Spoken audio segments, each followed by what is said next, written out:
ini, media sosial itu telah menjadi bagian dari kehidupan sehari-hari. Nah, melalui media sosial, kita itu dapat memperoleh informasi, berkomunikasi, dan menyampaikan pendapat dengan mudah. Namun, kemudahan tersebut juga membawa tantangan baru bagi kehidupan berbangsa dan bernegara. Betul nih, banyak orang yang menerima dan membagikan informasi tanpa memeriksa terlebih dahulu kebenarannya. Ais, tahu gak?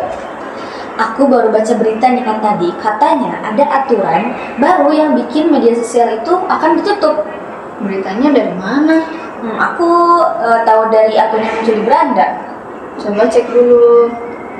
Jangan sampai kita ikut menyebarkan dan membagikannya. Iya sih, coba deh aku cek dulu. Oke. A few moments later. Ternyata setelah aku cek, ternyata benar beritanya itu gak benar. Nah, itu pentingnya literasi digital. Kita harus memeriksa informasi sebelum mempercayai dan membagikannya. Kalau seperti itu, sama saja kita menyebarkan informasi tanpa memeriksa kebenarannya.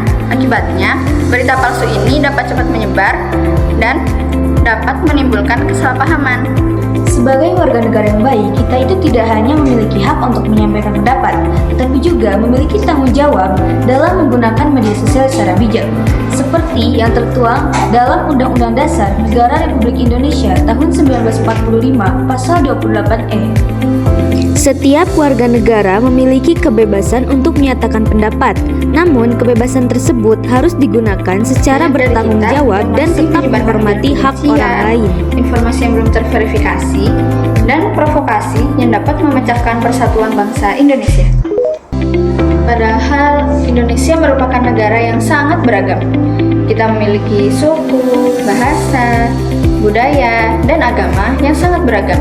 Apabila kita terprovokasi oleh informasi yang salah, maka persatuan yang selama ini kita bangun akan cepat terganggu. Disinilah pentingnya literasi digital, di mana literasi digital adalah kemampuan untuk mengakses, memahami, mengevaluasi, dan menggunakan informasi secara bijak melalui media digital. Jadi, ketika kita membagikan suatu informasi, kita itu harus mengetahui kebenarannya terlebih dahulu, membandingkan dengan sumber lain yang terpercaya, serta memastikan bahwa informasi tersebut benar. Contohnya, ketika kita menerima berita yang sekiranya menimbulkan kemarahan atau mengandung unsur provokatif, jangan langsung disebarkan ya. Cari tahu dulu informasi dari media yang kredibel. Siapa tahu informasi yang kalian sebarkan itu tidak benar. Sikap kritis seperti ini merupakan bentuk nyata pelaksanaan nilai kewarganegaraan, di mana warga negara yang baik tidak hanya mengikuti arus informasi, tetapi juga mampu berpikir kritis dan bertanggung jawab atas tindakan yang dilakukan. Selain itu, kita juga perlu menerapkan nilai kebangsaan dalam bermedia sosial. Contohnya yaitu dalam menghargai pendapat. Dalam negara yang demokratis ini, perbedaan merupakan hal yang sangat wajar. Tapi, perbedaan itu jangan sampai membuat kita saling menjatuhkan atau saling menghina. Sebaliknya, kita itu harus membangun budaya dialog yang sehat, menghormati keberagaman, dan menjaga persatuan bangsa sesuai dengan nilai-nilai Pancasila. Seperti pada sila ketiga, yaitu Persatuan Indonesia, yang mengatakan bahwa kepentingan bangsa itu harus ditempatkan di atas kepentingan pribadi maupun kelompok. Artinya, setiap unggahan, komentar, atau informasi yang kita berikan seharusnya memberikan manfaat dan tidak merugikan orang lain maupun bangsa Indonesia.